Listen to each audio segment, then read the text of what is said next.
Going to get to that breaking news we were telling you about earlier. We are following a pursuit. This was initially started by the Almonte police. We're told that the suspect in this case, the one leading authorities on the chase, was supposedly wanted for grand theft. And we know that it was, as I said, near Almonte. So at this point, we are looking. We believe that they're on the 605 at this point. I believe southbound on the 605.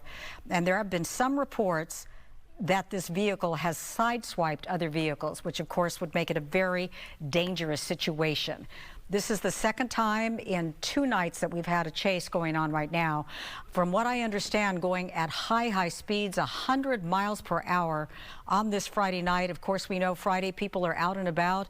They're out to have a good time. It's only 9:30 about, so many people will be on the road. So moving along at a fast clip, and we are watching, you're watching live right now on Fox Plus, as we try to see what this person might do next. Sky Fox over the scene. So far, weaving a little bit in and out of traffic, but not too much. It's those high speeds, though, that always get you into trouble. Now, there was some indication that this might be CHP. I heard in another report that it actually might be sheriffs in pursuit. But you're watching this live at 9:36 on a Friday night. As we watch this vehicle, looks to be some type of an SUV. This is now Dalewood and St. Valens Street in the East San Gabriel Valley. Moving in and out of traffic, now at about 65 miles per hour, so seems to be dropping speed a little bit. While we're watching this, of course, wondering what would cause this person to flee. Looks to be exiting off the freeway, now on surface streets. This is Fraser Street and Dalewood Street. We were listening last night as Dennis Zine, retired LAPD, was talking about you're actually much safer on the freeway, but when they get on these surface streets, it's so much more dangerous to the general population because of their proximity to homes, to other cars.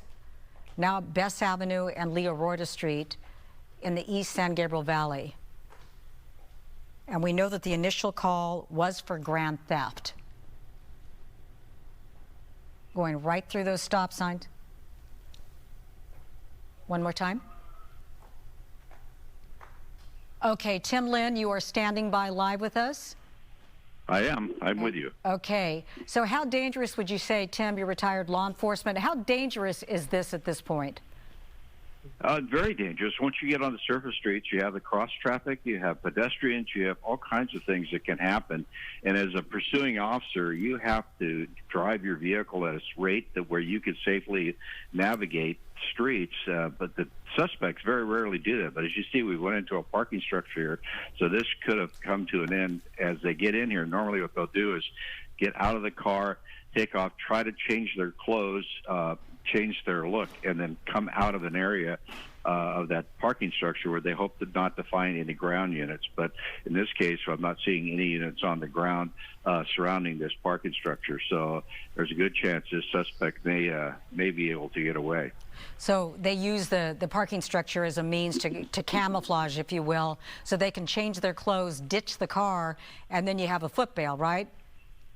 Correct. Yeah, they get into the garage. And most of the time, they'll be wearing layers of clothes, and they'll able to take off a jacket, take off a shirt, or switch around. But the one thing they can't and normally change is their shoes. So that's what I always look for when I was a tactical flight officer, if I could get a look at them as they came out of the car. But unfortunately, when they get into structures like this, it's very difficult for the aircraft overhead to handle the chase because they're out of sight. And then when you're in a surveillance mode with no ground units anywhere near, it's hard to cover the exits of that parking structure. And once the units come on scene, 2 to 3 minutes later, it's pretty much too late. So right now, it's unless they have security cameras and security in that parking structure, there's a pretty good chance that person is not going to be caught tonight. Tim, we're told that this is Kaiser, Baldwin Park. This is the garage there. I mean, how would you like to be the unlucky person who's got an emergency tonight? You're at the hospital, and now you've got a guy who's leading police on a chase and is wanted for grand theft, according to authorities. I mean, that's a potentially dicey situation as he tries to get the heck out of there, right?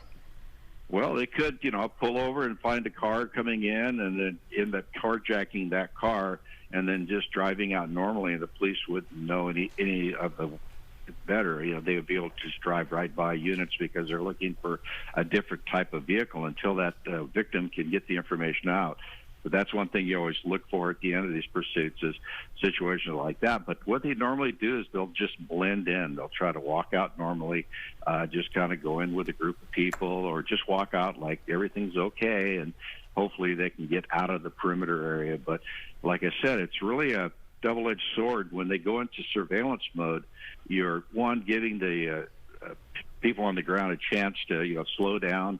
The suspect, they hope that they will slow down, either pull over and stop thinking they're not being chased, and then let the air unit take over. But in a situation like this, when they get so far ahead and there's not enough ground units around, it just really is hard to capture them. So you always run that risk. So do we stay with them, stay close, or do we back off and let them go? But you see CHP officers here just now starting to block off the exits. Yeah. And at this point, there's a good chance that he's already departed that parking structure. And being the hospital, they probably do have a good surveillance system there. And hopefully somebody has gone over to that security and is working their cameras. We think that most of the time these guys never get caught, but if you think a little bit ahead and you're able to leave on foot, then you are able to elude authorities. Isn't that right? Yeah, it's true.